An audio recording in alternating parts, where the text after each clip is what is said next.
So if anyone doesn't know us, we're a retail clothing store. And I'm going to talk about the 4 generations. Marty's great-grandfather, grandfather, father, and him. Tell you little stories about just little snippets of that. And then the people who made this business successful. And then I'll move into changing times in retail and what we're doing now and in our future. And for those that may not know, I am married to Marty. I have a lot of people come in and talk to me and say, tell Marty hello and who are you? And I'm but yeah. So we're both the current owners. After a 12-year relationship, we did get married in '93. And I like to tell people I married the business. And I had no idea that was going to happen. So let's start with the first generation. It was around late 1800s, early 1900s. Israel Goldman was an immigrant from Poland. And he came up from New York City. And he was known as a peddler of wares. So I think he went house to house, and then he had maybe his peddling cart or something. But it was his luggage and some women's things and some men's things, and just little trinkets. His son, Sam, said, why don't we have a storefront? Let's sell clothing. And that started the Liberty Store. So Israel found a building to buy. I don't know if he rented first, but I think he bought the building. There's actually 2 buildings there in 1915. And this is from May of 1915, the first introductory ad in the Citizen. And they had boys' clothing and shoes. I think they had some women's things too, later on maybe. But the name of the store was the Liberty Underselling Store. So that's a little different. And then in 1917, they incorporated the name the Liberty Store. So it became incorporated in 1917. Things were like boys' shoes were only $1.23, shirts 35 cents. You know how that goes. And then let me see if there's anything else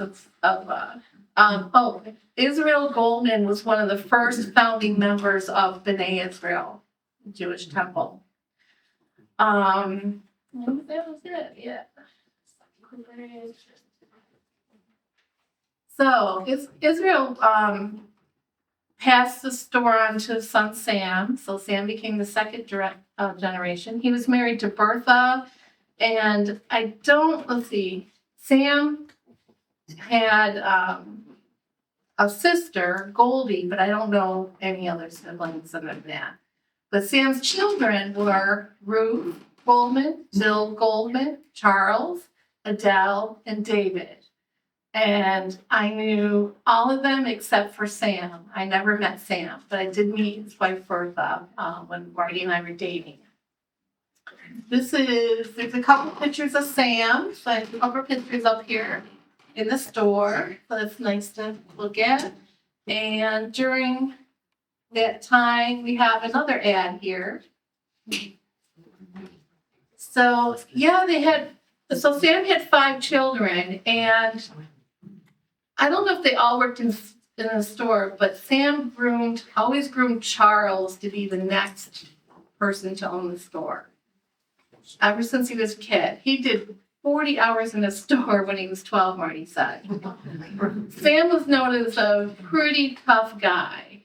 And customers' memories of Sam that I've heard is you go straight back to where the shoe department is, and he'd be back there sewing, because he did alterations then, with a cigarette and ashes hanging from his mouth. A lot of every customer that knew Sam would say something about that. So I thought that was pretty funny. smoking in the stores. They all did it. I mean, customers, the employees, I just can't get over that. Foot measurements back then were done, they actually measured your foot and they actually would pull out a pair of shoes or boots that fit that foot. Where nowadays it's like, just give me about what your size is. Or not, every style is different now. So it's interesting. The store was well stocked with your basic needs in this era, and they did have boys and some women's then as well. And I talked about Sam. Sam sold the store to Charles. After Charles did college, he had to really argue with his father, I heard, to get to college. He went to Ohio State. And then he was in the Army for World War II. And he came back and ran the store. So Charles was our third generation. Marty's dad, and many of you would have known Charles. And I call him Charles because that's what Ruth always called him. So his wife Ruth, I know everybody here probably knows her. Wonderful person. Also, side note on there, I don't know if people know this, but Ruth's family also owned a men's clothing store in Messina, New York. It's called Rosenbaum's. And in Messina, there's a stone pavement there that still have the name. I think it was also Lieberman, Rosenbaum's and Lieberman or something. Yeah. Thank you. I'm from Messina. I go through there now because my sister-in-law is from there, so it's kind of neat. But it's a dress shop now. Yeah. So that's interesting to me that both families were from the retail store. How they met, I believe Charles was at a clothing trade show in New York City, and Ruth was working in New York City during that time they met. So, and Charles, 3 children, Jay, Mimi, and Marty was the youngest. They all 3 of them worked in the store, but Marty took a liking to the store and the retail business. He didn't think he'd come back and own it though. He tried some different things, and he went to 4-year school in Pennsylvania and worked down there for a while, but came home and got right into the store. Loved it, and someday he knew he'd own it. And I just think there's lots of stories about Charles, so I really want to spend some time on that too. Charles was responsible for expanding the store to the size it is today.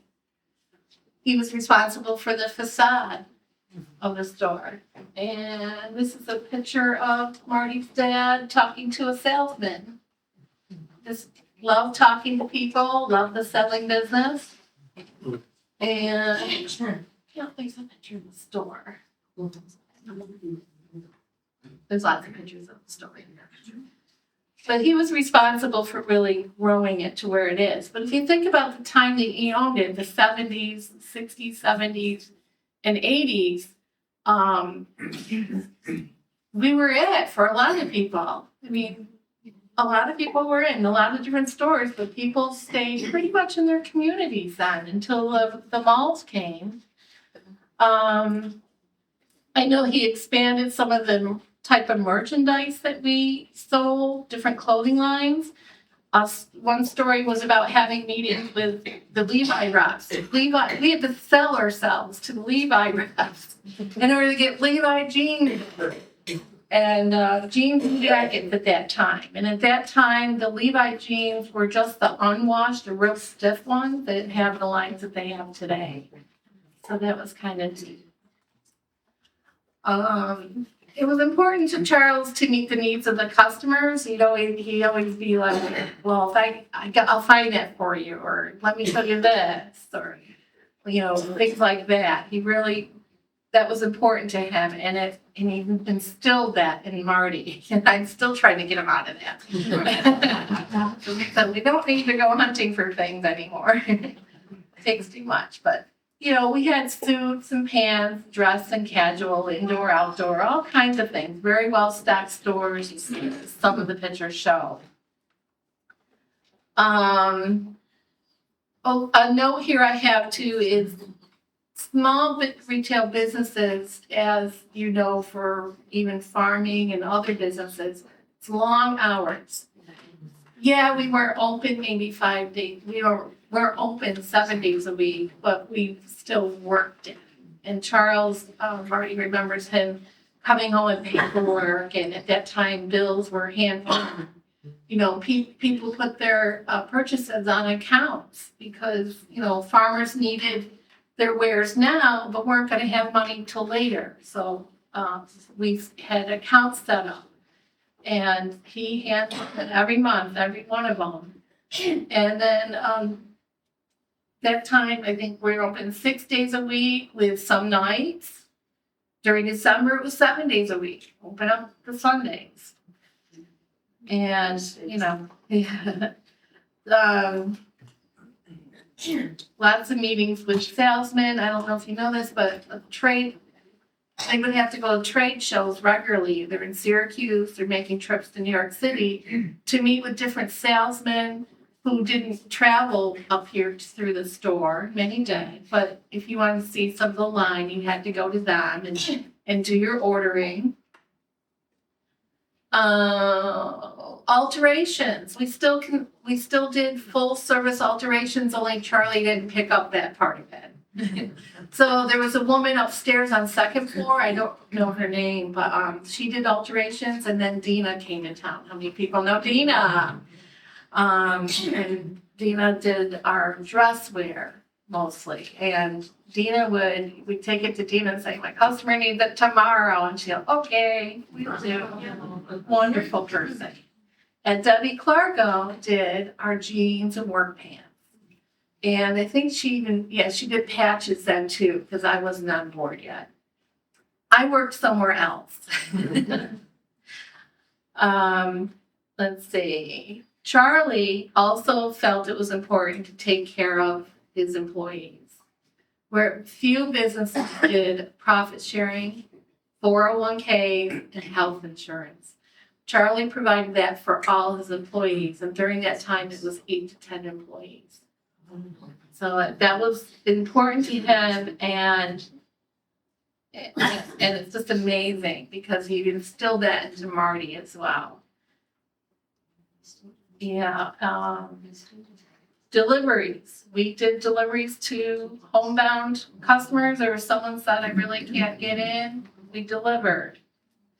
Auburn Corrections would call up, say, I have an inmate that's being released. We need a suit coat, a pair of dress pants, a shirt, tie, and dress shoes. They used to get that on release. Now they get, I think, just pants and a shirt. During the holiday time, during Charlie's time, Marty was telling me there'd be during holiday time line out the door. Just, you know, we were everybody was it, but lines out the door, moving. Your lunch hours were only 10 minutes. And yeah, run to Campbell's, grab a cup sandwich, and then come back. There was a time during the 80s, I think 70s, Mark said, 70s, where women started getting into some menswear. So there was like these wash bib overalls that they sold like crazy to young women. It was amazing about that. So that was Charlie. Charlie passed, let's see. Make sure I got this, sorry. Oh, the beginning of the mall. Malls began to open up in the 80s, 70s, 80s. And Charlie was very worried about that. And he was even asked at one point by the mall in Finger Lakes, would you open a store or move down there? And he did not want to do that. One store right here, that's what I'm going to do.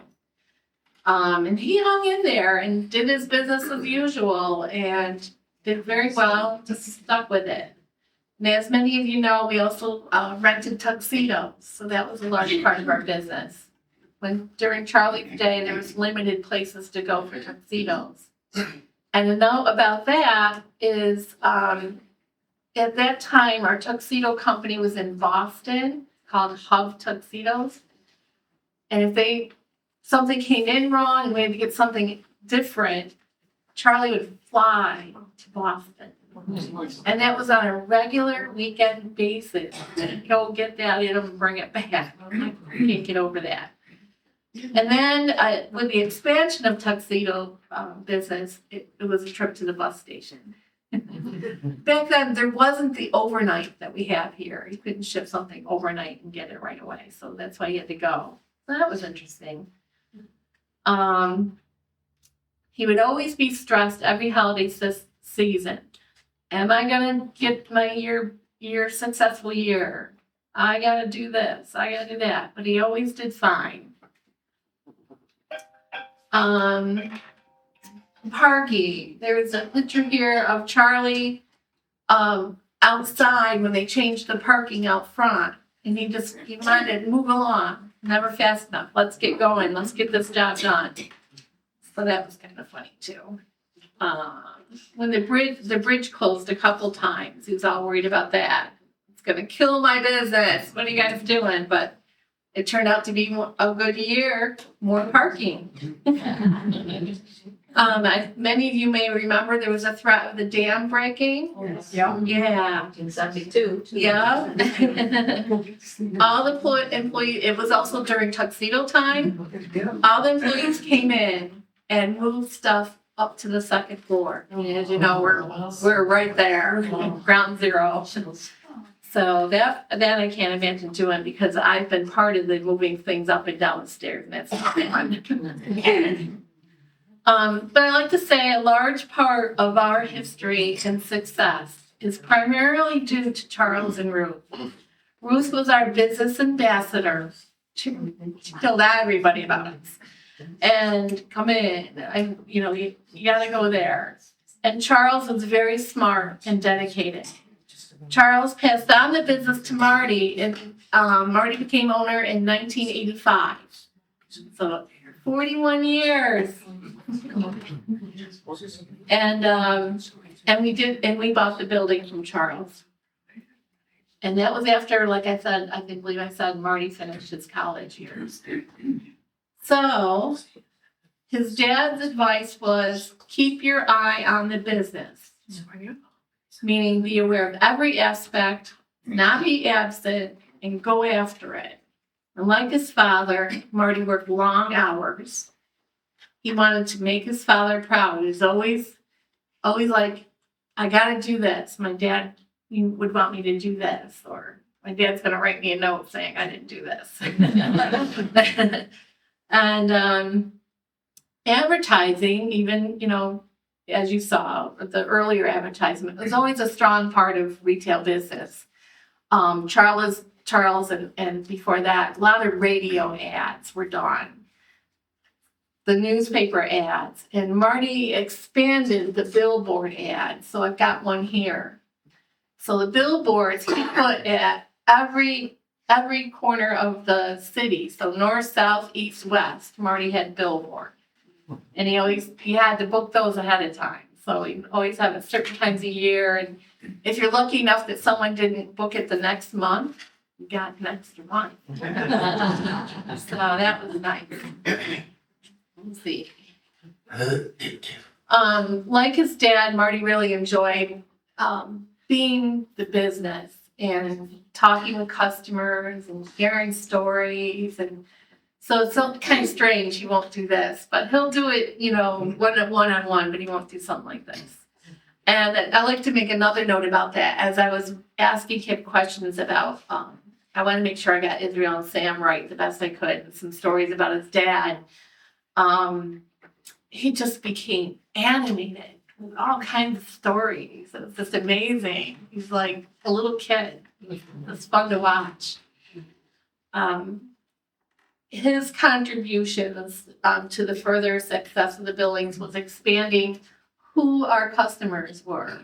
So he knew that retail customer bases had more choices. You were able to move around and go further. Roads be developed, and you were able to go different places. Different places had the same lines that we did. So retail slowly was shrinking. well, what can I do to expand the business? Charles expanded the space and brought in more lines, and Marty said, So we sold to Auburn Correctional. Why couldn't we sell to other correctional facilities in New York State? And I asked Marty how he started that, and it was cold calling. He just got the numbers to the corrections, introduced himself, faxed them. Remember faxing? Because I didn't. I go, oh yeah, we did fax. So Marty really worked on that part of it by expanding into New York State. New York City prisons were a little bit different, but we sell to probably 90% of the correction facilities in New York State. At that time, there were 60. Now I think there's only like 35 to 40. So, but we still do that to this day. And it's the inmate clothing. And he had sold to the prison guards back in the day as well. So he furthered that business. And I asked him how he then went into some other things. And it was getting on bid lists. And there would be, I think there was like 4 of them at that time that you had to pay for the service. But they fax you a list of, and I don't have any because the fax paper back then disappeared. But they faxed you a list of places looking for bidders to get contracts for. So I think Heidi went all over the place here, so let me see, make sure I get this right. So some of the things that we were selling to the prisons were knit hats, hangers, tube socks, briefs, t-shirts, anything clothing and footwear related that we could get. The footwear was a little different then because the state disabled industry did the footwear for prisons. But there's certain sizes, either the length or the width, that they didn't do, so we were able to bid on that and take care of it. So Marty started what we call the wholesale part of the business. And that was really good. That's where a lot of the work was, so we became retail and wholesale. And we still do that today. You should hear Marty on the phone sometimes. He's something. He just gets to know these people, and he remembers. Like if he didn't remember your name, he remembered what you bought. And he does the same thing on the phone. He'll ask, "Oh, how's your dad doing?" And they love it too. He just loves it. Yeah.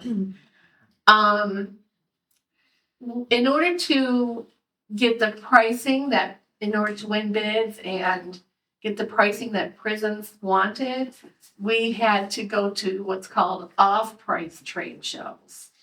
So that I got invited to.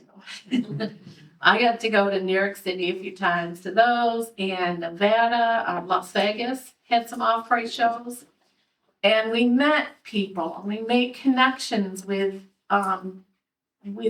different suppliers. And some of them to this day we still talk to and I consider friends. So it's really, and one of them's in Florida, and we became very close to one in New Jersey. So we made different connections. So I'd like to move on from that and talk about the people that made the business successful. And I'll start with customers. I recognize a lot of faces here, and it's wonderful. Years and years. Farmers from every part of the county, factory employees, McQuay, Columbia Road, TRW, Nucor, and there's others, came in. Postal, fire, police, corrections, public works, city, county, towns. Just did Town of Brutus today, they came in and got their clothing. Weddings, proms, visitors from all over the world. Overseas, they don't get Levi's like we do at the price that we do. So I would see people, I think, the last one was from, I think Switzerland. Yeah. So it was really neat getting to know people. We watch families grow. Amazing. We'd be little kids, get married, and have their own kids. I mean, all, it's wonderful to watch that. Generations of loyalty and building relationships that make a small business successful. And I like to thank our community for that. They're not just the customers that make our business successful, it's our employees. To name a few, Ralph Guido, Irv Taylor, Dan Pezzalico, Joe Giacolone, Gina Spino, Bob and Pat Burns, Dave Kellefin, who's our last part-time employee, Deanna Taylor, and our very special managers, Marty Farrell and Bob Taylor. When Marty Farrell passed away in the 90s, and when he passed away, that was really, really, really crushing to the store. And that's when I became introduced into the store. I started working Thursday nights after my other job to help Marty with billing. I think I did it when Marty Farrell actually worked there. And then when Marty Farrell passed, I took vacation time and came in the store and worked a little more. But we did it, and Bob was really helpful in getting us through that. But that's when I started, part-time. Our employees were the backbone, the first face you as customers saw. And they were professional and knowledgeable, and that's what made the store successful. Bullet points about some people, especially, people here probably knew Marty Farrell and Bob Taylor. They ran the business with the family. Both men took care of inventory, managing the season clothing changes. Like I said, back then the store would be packed, but that wasn't all the seasons. Spring and summer would be upstairs, winter and fall would be downstairs, and switch them over, bring in new wares. It's a lot of work they did. The window displays, I think there's a window display here, where you can see the windows in the window. Bob and Marty Farrell did that work. They had an eye for what to put in the window and put all the colors together, and I have to tell you, getting in and out of those windows is not easy because I took it over after Bob left, and now it's done differently, which I can talk a little bit about. But then they were beautifully arranged with all the different clothing and footwear we had to offer. Tuxedo, the rental business, both were prideful in how that was handled. They had a great knowledge of how to fit somebody to a tuxedo or even a suit that we sold, and took care of all of that. Managing and measuring prom goers and grooms, and when you've got prom goers and grooms, you also had to manage their mothers. Lots of stories there. On tuxedos, a business that went from maybe in the 80s, I think Marty said the top number was 300, or 70s, he said 70, 300, to nowadays, again, there's so many choices, you can go anywhere not anymore, but almost anywhere. To about, I think the largest that I had in one weekend was 100. Back in the 70s, here's a note, back in the 70s was Miami Vice time. And there were all kinds of colors and different things. And that was a big memory because it's like, well, I want this color and I want that color.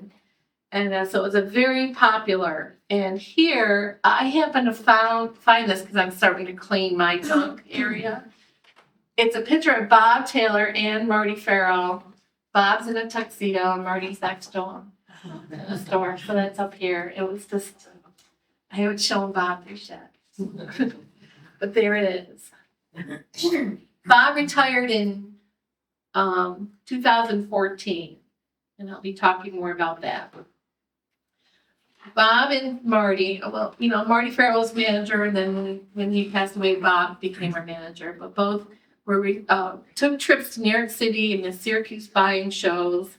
see the latest offerings and meet with salesmen and do different things. But Bob and Marty put together who we needed to see and made all the appointments and they had a really good eye on what would sell in our store given what our customers would like. That was really great. And there's so many stories of interactions with people that they have and the connections that they have made, and a big thank you for our employees. So this brings us to changing times in retail, and then flow right into our future. Pretty well known that people shop locally in the earlier days, more community-based businesses, and the real expansion of retail came in the 80s. Transportation was easier, more choices. Manufacturers lines we carried were Woolrich, Columbia, Red Wing, Wolverine, Timberland, Levi, Lee, Wrangler, and more. And what's happened in retail, you may or may not know, is that the malls expanded, you were able to get there easier. And then what started happening was the manufacturers were opening their own stores. I think they started with outlet stores where they sell irregulars and things like that, or things that they discontinued, or most popular, making things specifically for their outlet stores. So they were starting to get into the retail business. And that's what also I have a lot of people looking for, like, well, Walmart had this. Can I get it? They don't have it anymore. Can I get it? Well, Walmart had that manufacturer make that for them at a certain price. And then they either said, I don't want to make it anymore, or Walmart said, let's move on to something else. So lots of different things there. The internet grew. All of a sudden we had computer capabilities and internet just, whew. And so did shopping opportunities. So progress meant finding ways to stay relevant as a retail store. Let's see. So Marty wanted to expand the wholesale because our retail was doing well, but he wanted to go wholesale as well, bring in a little more business, like doing that kind of thing. So in 2001, early 2001, Marty asked me to come work full-time for the store, if I would be interested in doing that. And I said yes. And so I started full-time in the store in September 2001. As never thought I'd be in retail. Never. I had gone to college myself and was in working for Unity House in the mental health residential program at that time. So I went full time in to expand the wholesale business. So I became a bigger part of that. So changing retail became adding the wholesale business. Wholesale, for the next 13 years, I thought we were busy with both sides of the business, retail and wholesale. And again, we didn't end our day at 5 o'clock or 5:30. A lot of the wholesale business was hands-on work that we expanded into. And I found myself working 7 days a week some of the time. And I'll talk a little bit about that. But it included 95% of the corrections in New York State. We expanded into Iowa, Kansas, Mississippi, Louisiana, Colorado, Vermont. We did some business in Orange County. Public Works, not just corrections. Public Works, Wildlife. Westchester County Water Authority. That one was a nightmare for me. Webster, New York, Monroe County, Onondaga County, Rockland County, Cheektowaga, which I still do today. New Jersey was huge for us. New Jersey is Mount Olive, Trenton, Mercer County, Galloway, all all places that we've been working with. So what did that mean? So yeah, I'll get into that right now. So our wholesale business, corrections, I talked a little bit about it. You know, we actually have the green knit hats that we sell to New York State Corrections. We have to bid and win contracts for. It's sold in their storehouse as well as their commissary. We have them made. We have a supplier that we actually pay to have them made, and he stocks them for us, and then we'll order in 10 cases at a time. And then I have to divvy it up for whatever they order. But South Carolina orders socks for their state troopers from us. And Marty handles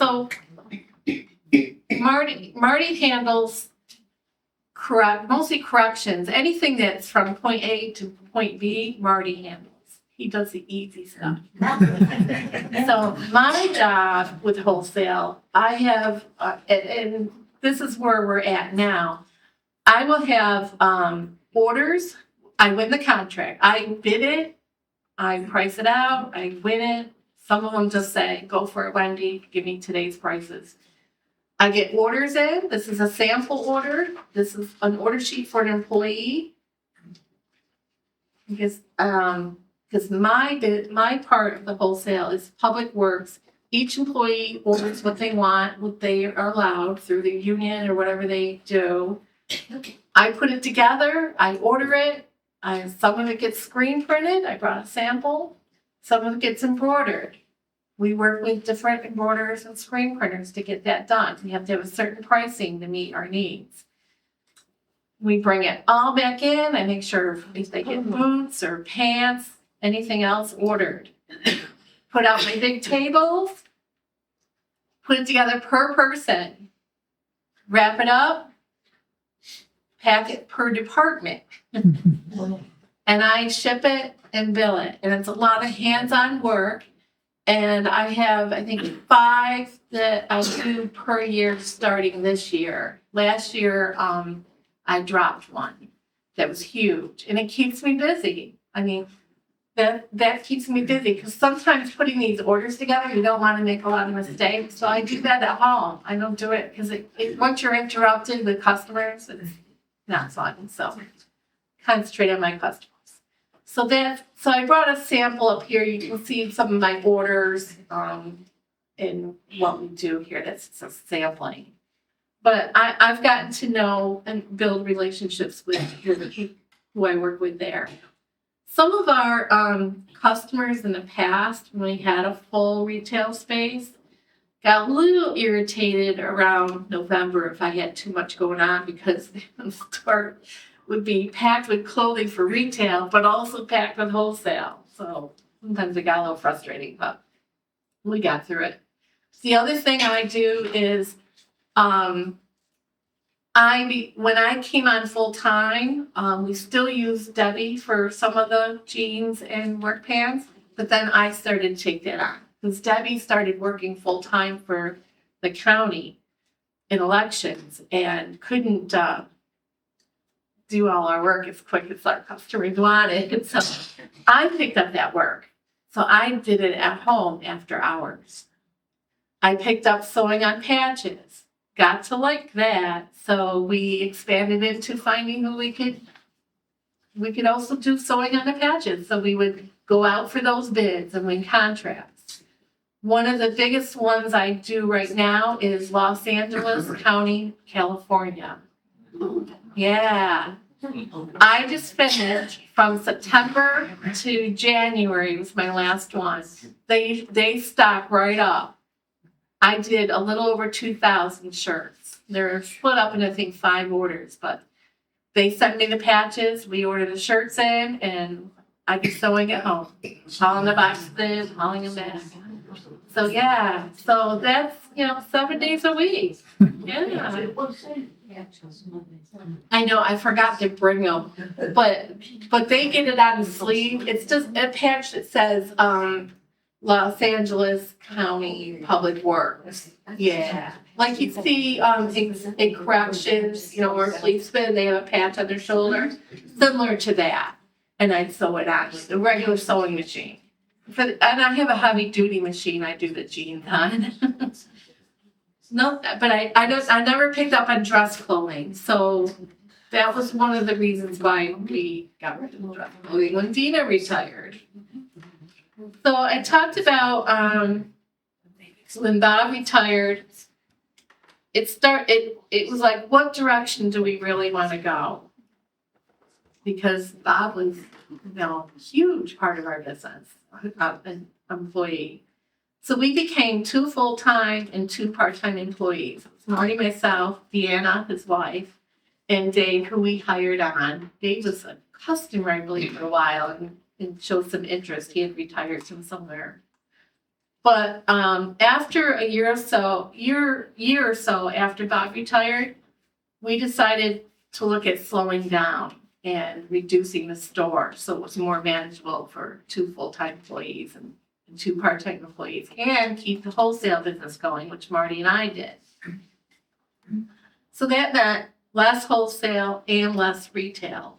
So what was really manageable for us? So we gave up on some of the wholesale projects because I couldn't find it. We started cleaning out all that old stuff and got rid of it. Some of those contract packets we had to fill out, or bid packets, were this thick. A lot of paperwork that you had to fill out. And, some of them wanted money up front to say you were going to complete the job. Once you complete the job, you get your money back, and that kind of thing. So we just started to pick and choose. So we did the same with retail. We decided that maybe we needed to pick and choose what we sold. We had manufacturers who were starting to cut out small retail. They're selling direct online. You can get Carhartt online. You can get Carhartt and Destiny. They started opening, more stores. And I think it was before Bob retired or just after Bob retired, Columbia said, we're no longer going to sell to you. I did a huge business with Columbia Sportswear. People love their jackets. We love to sell their jackets. Forget that. So that was too bad. Timberland did the same thing. So it's too bad. Carhartt sticks with us, but they make it difficult. At their store, I'll order that for you and get it the next day or 2 days later. They get it in for you. Me, I had to have a $500 minimum order to order from Carhartt. And their warehouses, they have a store warehouse, and then they have warehouses for us, the retail. When we get it to you, we get it to you. So it was very hard to deal with, very hard to keep track of back orders. Now online, that's expanded. I can go online now and look at what my orders are. That makes it easier, but I wish I did it many years ago. So we decided by 2018, I think it was, to really reduce some things. And in 2019, Dina retired. That meant I didn't have anyone to do dress clothing that would be quick. I found a couple people that could do it, but it's a week or 2. And my customers like it faster than that. So we decided to give up the dress clothing. And we also started to reduce some of our hours, I believe, at that time. Like we gave up the nighttime hours to make it more manageable for us. I think that we were still doing 6 days a week. I couldn't remember, because what came after 2019 was COVID. So we decided to give up the suits and the dress clothing and the casual wear, because that was mostly Columbia. We worked at finding a place where to take that. The organizations in Cuyahoga County, and we even tried Portland County and further down south. It was too much. So we worked with an organization, am I doing all right? Called Good 360. and they find a non-for-profit that would like those goods. So they brought up, I think it was like 3 big trucks in bags and boxes, and I met them and they hauled it all away. Yeah, we donated it all. They went to Elizabethtown, New Jersey, which is next to New York City, and it's a church group, and they were very grateful, and so that was good. So all the seasons are on the first floor, more manageable. During COVID, the retail had to close, but we worked. Corrections and our public works department, they didn't stop. We had to work with them and continue with our contracts. Because we didn't have, at that time, I think in 2019, we let go of Deanna and Dave. So it was just Marty and I. And during COVID, we had 2 computers and we sit in the window and watch nobody. It was really nice. But that's what happened to us. We kind of we like this slowdown. This feels good. We didn't know what that meant before. So I'm sorry, but COVID did that to everybody. We decided that we could reduce our hours more if we wanted to go in a different direction. Let's see. Once retail opened back up, I think it was June, retail bounced back pretty well. People had stimulus checks. They were wanting to get out and see people, and we bounced right back. But the change was still in us. We liked the quiet, slow down days. And looking out our window, reconnecting with each other. I mean, Marty would be doing this and I'd be doing that. Even though we were together 24/7, we still did different things. And so we started to reduce the days by, it went from 5 to 4, and then I think past 2, this is going on the 3rd year, being 3 days open. Monday, Tuesday, Thursday, and 10 to 5. People, I can't believe how many people look for us on Wednesdays. And I used Wednesdays to take care of doctor's appointments with my family. So what are we doing now in the future? And I'm almost done. Both of us are in our 60s. And we hear how people, say, gee, we do this and we do that. And here we are kind of right here. So we're just slowing down. If you notice our windows, they're old. I don't change the windows anymore. It seriously is a lot of work. I did put some lighting in there, and I like some Christmas lights. The one big window, if you notice, is mostly decorations. I love doing that. I've got a winter scene in there now. It's Crow Fest this weekend, so I got a couple crows and a little sign in there. And then in the spring, I'll start putting flowers in there. But we still have a pretty full store. Everything's on the first floor. A whole room is empty, except for my junk in my workspace. And some pants are still in there. But we've really reduced, and we're just sticking to basics. And we keep our prices low. I didn't have to raise the prices. Some of the stuff, if you want to order something, might be a little higher, but pretty much we can keep it low. The Liberty store will not close because of less retail business. It will be because we want to retire. Yes. And I have to clarify with that, people. Oh, business isn't good enough? You're only here 3 days a week? No, we wanted to slow down. So the plan is to move into our next life chapter. When? Our plan is by November this year. Yeah. We plan on closing the retail, and that had to be my choice. Marty's already out of the retail. He comes in at 3 o'clock.